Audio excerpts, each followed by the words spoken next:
এ খাদিজা, সারাদিন দিনের দাওয়াত দিছি, পেটে কিছুই নাই, ঘরে কোনো খাবার আছে কিনা? আম্মাজান খাদিজা বলে, ওগো প্রিয় স্বামী, আমাদের ওই যে ছোট একটা বকরি আছে, শুধু ওই বকরি থেকে সন্ধ্যাবেলা এক পেয়ালা দুধ দহন করে আপনার জন্য রেখেছি। আর পাশের বাড়ির মানুষ হাদিয়া হিসাবে আমাদেরকে 4টা খেজুর দিয়ে গেছে। আমি 2টো খেজুর খেয়ে 2টো খেজুর আর এক পেয়ালা দুধ প্রিয় স্বামীর জন্য রেখে দিয়েছি। আপনাদের কাছে আমার প্রশ্ন, সারাদিন না খাওয়া মানুষের কি এক পেয়ালা দুধে কি পেট ভরে, তৃপ্তি মিটে? আম্মাজান আয়েশা রাদিয়াল্লাহু তাআলা আনহা আল্লাহর নবীর সামনে দুধের পেয়ালা হাজির করলেন। নবীজি অর্ধেকটুকুন দুধ খেয়ে অর্ধেকটুকুন দুধ আম্মাজানকে দিয়ে দিলেন। নবীজি একটা খেজুর খাইলেন, আরেকটা খেজুর আম্মাজানকে দিয়ে দিলেন। আম্মাজান বলে, ওগো প্রিয় স্বামী, 2টো খেজুরে আপনি খেয়ে ফেলেন। আল্লাহর নবী বলেন, না না না, আমি আমার হাত দিয়া তোমাকে একটা খেজুর খাওয়াই দিব। আল্লাহু আকবার। এই কথা বলতে বলতে হঠাৎ করে নবীজির চোখ চলে যায় আম্মাজানের কাপড়ের দিকে। আম্মাজান যে কাপড় পরেছেন, ওই কাপড়ের মধ্যে এত তালি, এত তালি, এত তালি, এখন আর মনে হয় কাপড় ছিঁড়ে গেলে তালি দেওয়ার মতো জায়গা থাকবে না।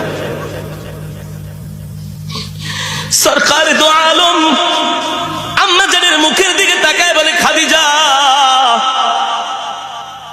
এ খাদিজা, 40 মণ স্বর্ণ নিয়ে আমাকে বিবাহ করলা, কতটা মাস হয়ে গেল, ঠিক মতো কোনোদিন ঘরের বাজারও করি না, বাজার সদাইও আনতে পারি না, না খায়া থাকো। আজকে দেখলাম তোমার কাপড়ের মধ্যে এতগুলো শিলি। ও খাদিজা,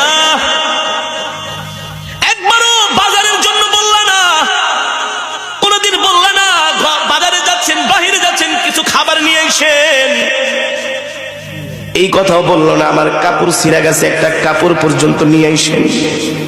খাদিজা রে, 40 মণ স্বর্ণ নিয়ে আমাকে বিবাহ করলা, এই সম্পদগুলো আমি কোন জায়গায় ব্যয় করলাম একবারও কোনোদিন ডাক দিয়া জিজ্ঞেস করলা না। তোমার সম্পদগুলো আমি কোন কাজে ব্যয় করেছি? আম্মাজান খাদিজা বলে, গো আল্লাহর নবী, আমি জানি আমার কলিজার টুকরা স্বামী ওই সম্পদগুলো আল্লাহর রাস্তায় দান করে দিয়েছেন, এই জন্য আমার জিজ্ঞেস করার কোনো প্রয়োজন নাই। আল্লাহু আকবার। আম্মাজান বলে, ঠিক আছে বুঝলাম।